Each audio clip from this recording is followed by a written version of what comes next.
Etymology and historical origin of the baby name Edward. The name Edward is one of the oldest English given names of Saxon origin and thus dates back to before the Norman Conquest, 1066.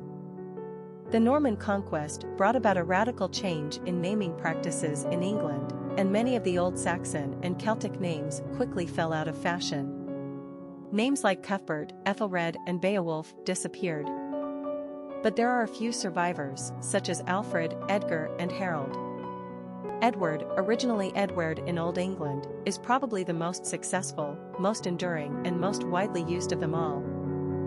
Edward comes from the Old English words ead meaning prosperity, riches, and werd meaning guard, so the name essentially means guard of riches.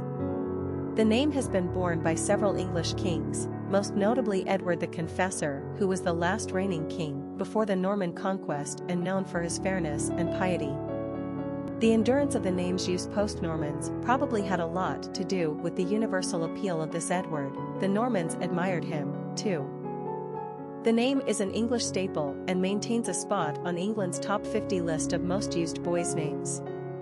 It's still a top 100 down under in Australia, but for the rest of the English-speaking nations, Edward has more recently fallen off the top 100. Personality of the boy named Edward. The number one personality is a leader, strong and competitive. They are willing to initiate action and take risks. One personalities work hard toward their endeavors and have the ability to apply their creative and innovative thinking skills with strong determination. They believe in their ability to succeed and are too stubborn to be hindered by obstacles. Ones meet obstacles head-on with such mental vigor and energy that you better step aside. They resent taking orders, so don't try telling them what to do either. This is an intensely active personality, but they are also known as starters rather than finishers. They have a propensity to become bored and will move quickly to the next project if not properly challenged. They are the ones to think up and put into action new and brilliant ideas, but they are not the ones to stick around and manage them. This personality has an enthusiastic and pioneering spirit. They are distinctly original. Popularity of the boy named Edward. Edward has been on the U.S. popularity charts since the government began tracking naming trends back in 1880. Obviously, it's been in existence far before that in the United States.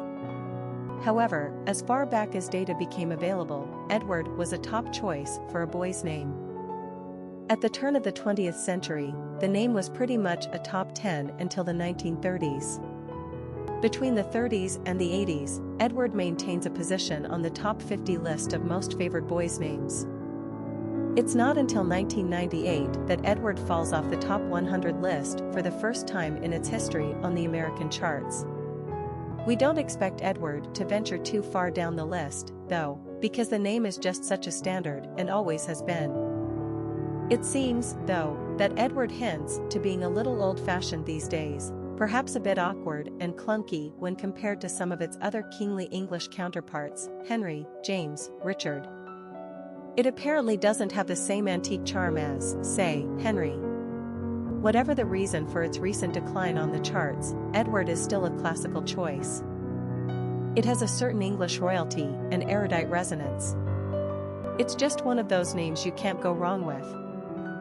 Quick facts on Edward. Gender, boy. Origin, English. Number of syllables, 2. Ranking popularity, 145. Pronunciation, EHD word. Simple meaning, guard of riches, protector of wealth. Characteristics of Edward. Independent, successful, inventive, strong-willed, ambitious, individualistic. Cultural references to the baby name Edward.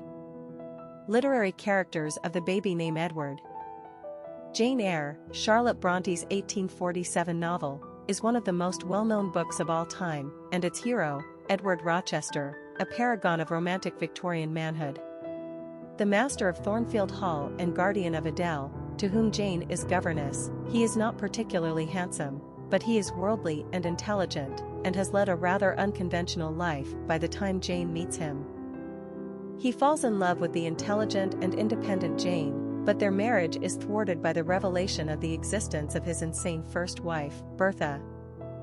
Jane refuses to live with him as his mistress and goes her own way.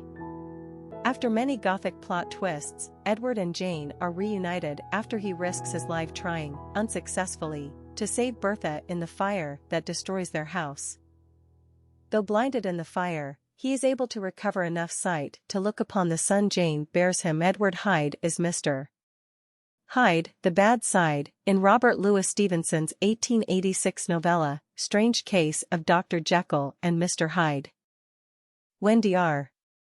Jekyll, a physician, self-administers a potion that probes his very soul, the vile Edward Hyde emerges, a creature who is base and wicked. An allegory of the nature of good and evil and the duality of human nature, it is not so much a condemnation of that state of affairs as an understanding of the struggle of people to balance the bad and the good, and the consequences of the constant repression of instincts that are better brought to light.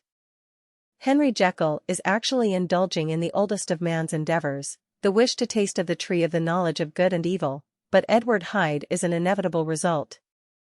And let this be the moral to anyone experimenting with one's own little potions, it is the Edward Hyde side that triumphs. Edward Cullen is the young vampire in the Stephenie Meyer's extremely popular vampire series. As portrayed by Robert Pattinson in the movie versions, he is every teen-age girl's heartthrob. The series revolve around Edward's love for the mortal Bella Swan and hers for him. Although he is a vegetarian vampire, i.e., one who eschews human blood, he nonetheless worries for Bella's safety in her association with him. He is good and true, and it is his burden to futilely wish for humanity in order to truly be with Bella. In Jane Austen's first published novel, 1811, Sense and Sensibility, when Mr. Dashwood dies, his estate passes to the son of his first wife. The second Mrs. Dashwood and her three daughters, Eleanor, Marianne and Margaret, are obliged to move out to smaller quarters on a distant relative's property. The elder son's wife, Fanny, has a brother, Edward Ferrars. Before the younger Dashwoods repair to the country, he visits his sister at the old Dashwood home. Edward is an intelligent and likable young gentleman, and Eleanor is immediately attracted to him. He is also very reserved, however, and the nature of his feelings for her are not at first clear. His sister Fanny, of course, makes no bones about announcing to the Dashwoods how important it is for Edward to marry within his own rank and social standing. Poor Edward! He has to work around the complications of an overbearing mother, a bossy sister, a money-grubbing brother and a gold-digging secret fiancé before he is allowed to have his heart's desire and marry Eleanor. But he does it all, and aren't we relieved in the end? Popular songs on Edward. A Song by the Damned, Poor Edward, Edward the Bear, a song by Tom Waits. Famous people named Edward. Edward Laurie Tatum, Nobel Prize winner, medicine. Edward Doisy, Nobel Prize winner, medicine. Edward C. Prescott, Nobel Prize winner for economics. Edward Shore, hockey player. Edward Snyder, hockey player. Edward Hopper, painter. Edward Estlin Cummings, aka E.E. Cummings, poet. Edward Burns, actor/director. Edward Kennedy, politician. Edward Heath, former Prime Minister of the UK. Edward Calvin Kendall, Nobel Prize winner, medicine. Edward Norton, actor. Edward B. Lewis, Nobel Prize winner for medicine. Edward V. Appleton, Nobel Prize winner, physics. Edward M. Purcell, Nobel Prize winner, physics. Prince Edward, British royalty. Children of famous people named Edward. Juliana and Bill Rancic.